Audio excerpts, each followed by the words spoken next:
لو بس في طريقة الواحد يرجع فيها صغير، يرجع طفل كده ما عندوش هم، او يرجع لبلده القديمة، لبيته القديم مع جيرانه واصحابه زمان. دي هي النوستالجيا، الحنين الى الماضي، في ذكريات ومشاعر انا كنت مرتاح فيها ونفسي ارجع لها، وده شعور جميل ولا لا؟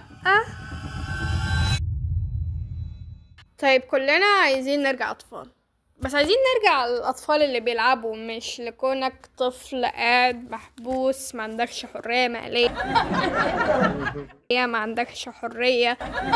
لو عايز تعمل اي حاجة في هذا العالم مش هتعملها عشان في السلطة بتتحكم بقراراتك. فبطريقة ما احنا بنلغي الحتت السلبية في الماضي بتاعنا، يعني مفيش هم اكبر من واجب العربي اللي بتسهر تعمله. في كتير مشاعر سلبية بس احنا اختزلناها وركزنا على الإيجابي. حتى الأفلام والمسلسلات، لأن انت لو ما شفتش سلاحف النينجا قبل كده وجيت تشوف دلوقتي هتلاقيه وحش، هتلاقيه ممل. والمقالة دي لناشونال جيوغرافيك بتقول ان احنا لو بنشوف السلبي زي ما هو وفاكرينه، اغلب الستات مش هتختار ان هي تخلف تاني غير واحد بس.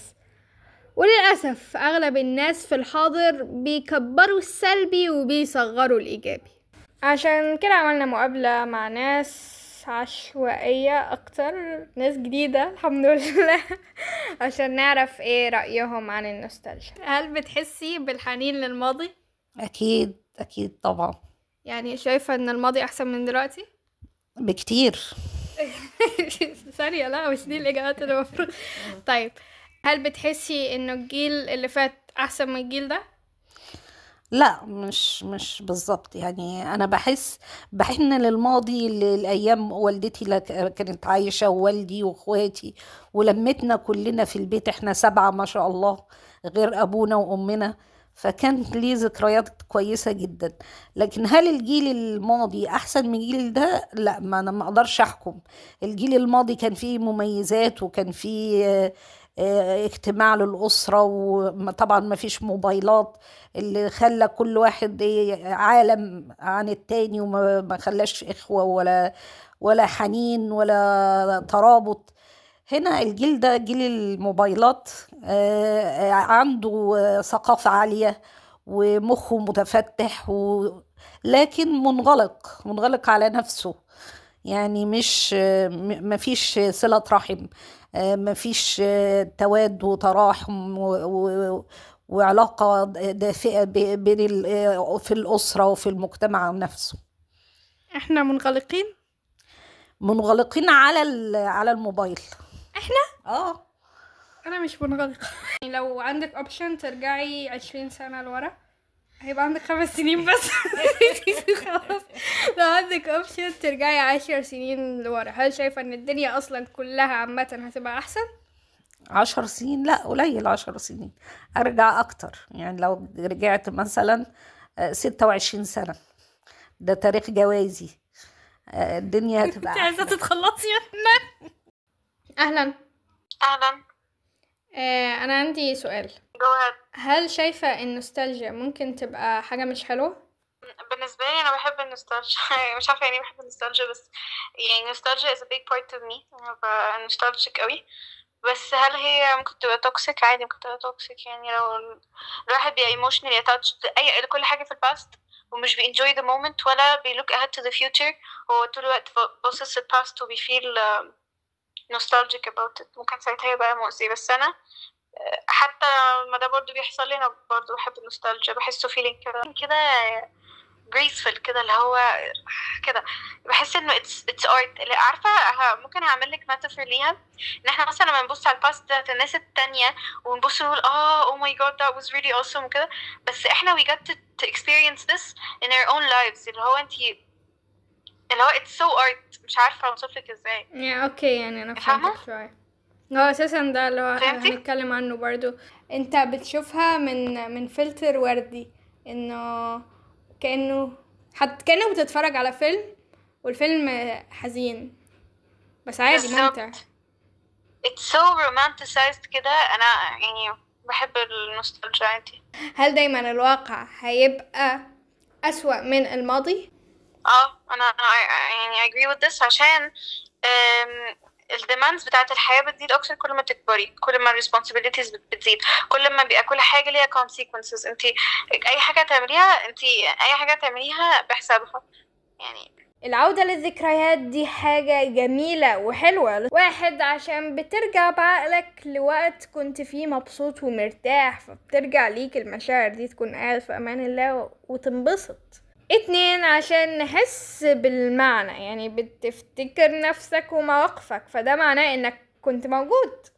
يعني ايه دليلك انك كنت موجود؟ ايه دليلك لوجودك غير ذكرياتك؟ ها؟ 3، في عالمة اسمها زيان يونغ بتقول ان اللي بيحس بالنوستالجيا بيحس بالدفء والانتماء اللي بيخفف عن الناس في الاوقات الصعبة. 4، عشان حتى لو الذكريات صعبة هتسيب شعور ايجابي اوقات انك عرفت تتخطاها. طيب اوكي، هرجع للهواية بتاعتي في افساد المتعة.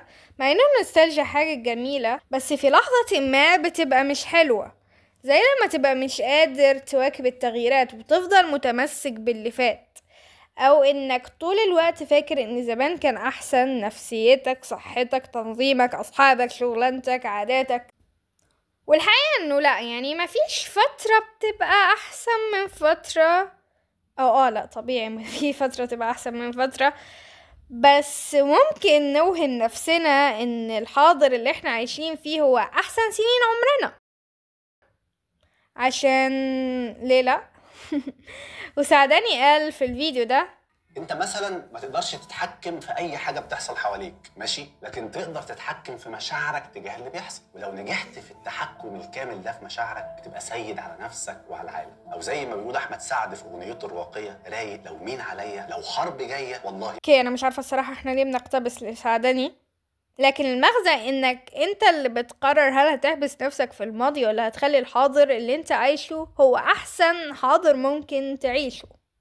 فسألت ناس على كورة، واللي مش عارف ايه كورة ده ابليكيشن زي فيسبوك، بس اللي بيدخلوا بس المثقفين واللي جواه فاكرين ان هم اذكى ناس في هذا العالم. فالسؤال كان: ليه احنا متمسكين ان زمان كان احلى، وهل هي دي الحقيقة؟ كنجلة لا بتقول إن لأنه زمن عدى وفات وأصبح من الماضي وبردت أحداثه المزعجة وانطفت نارها.